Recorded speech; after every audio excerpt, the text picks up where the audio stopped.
Welcome back for today's lessons. Let's see what more we can learn about the Mass today. As the priest is preparing for Mass, he prays these vesting prayers. The very first thing he does is he washes his hands, and he says silently, "Give virtue, O Lord, to my hands, that every stain may be wiped away, that I may be enabled to serve you without defilement of mind or body." Then he takes the amice, places it on his head, wraps it around his neck, and he says, "Place, O Lord, on my head the helmet of salvation, that I may overcome the assaults of the devil." The next thing he does is he puts on that long white robe. It's called the alb. And he says, "Purify me, O Lord, from all stains, and cleanse my heart, that washed in the blood of the Lamb, I may enjoy the eternal delights."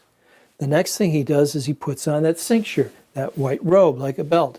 "Gird me, O Lord, with the cincture of purity, and quench in my heart the fire of concupiscence," that's lust, "that the virtue of continence and chastity may remain in me." A priest can't be pure and chaste unless he's humble and asks God for help. Then he puts the stole over his shoulders.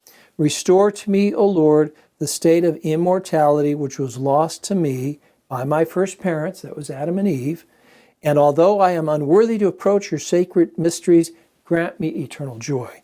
Finally, he puts the chasuble over his shoulders as he says, "O Lord, who said, 'My yoke is sweet and my burden is light,' grant that I may carry it so as to obtain your grace.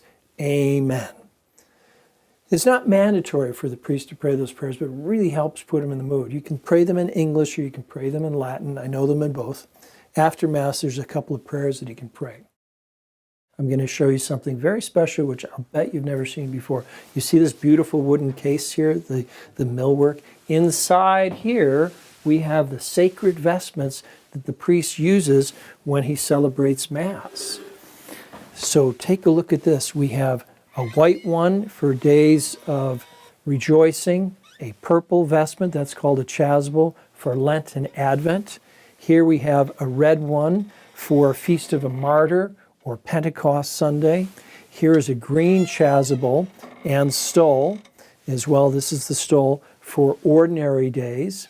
And then we have some additional ones here. This one is a beautiful one for the Divine Mercy Sunday. Here's another one with a beautiful image of Our Lady on the front, Our Lady of Guadalupe, and here's one of St. Joseph. Now, what's so interesting about this closet, it squeaks a little bit, but that's okay, is the size of those hangers. They're very large, they're custom made. And the reason why the hanger is so large is so that these vestments last a long time. They're made out of silk and satin and gold thread, and they're very expensive, they're very beautiful, and if you take care of them, they'll last over 100 years if you hang them on something like this. Also in the closet, you can see there's a little mirror there, so when the priest vests, he makes sure that his vestments are put on properly, and he doesn't look like a slob when he goes out for Mass. So I thought I'd show that to you, and I have to credit the inspiration of this closet to St. Josemaria, the founder of Opus Dei. He said in our chapels and churches, we want the best for God, but only one of each item. He did, one for ordinary time and one for festival days. Inside this closet, we have a number of vestments, and the white ones, this is called an alb, A-L-B. In the early church, when you were baptized, you put on a white vestment. If you take your child to get baptized, they'll wear a white vestment. The nice thing about these vestments is they're made out of polyester and cotton, so they're pretty easy to maintain, and we clean them regularly. And there's different sizes for the different priests who come, because as you know, priests come in different shapes and different sizes.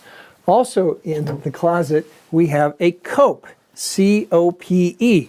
That's a cape, right? And the cape is used for very special ceremonies, like benediction of the Blessed Sacrament. And remember what Jesus said. He said, go out into the whole world and spread the good news. So if you liked what you learned today, please tell your friends about it. Because the more we teach the faith, the more we can bring people closer to Christ and that'll be a great blessing for them.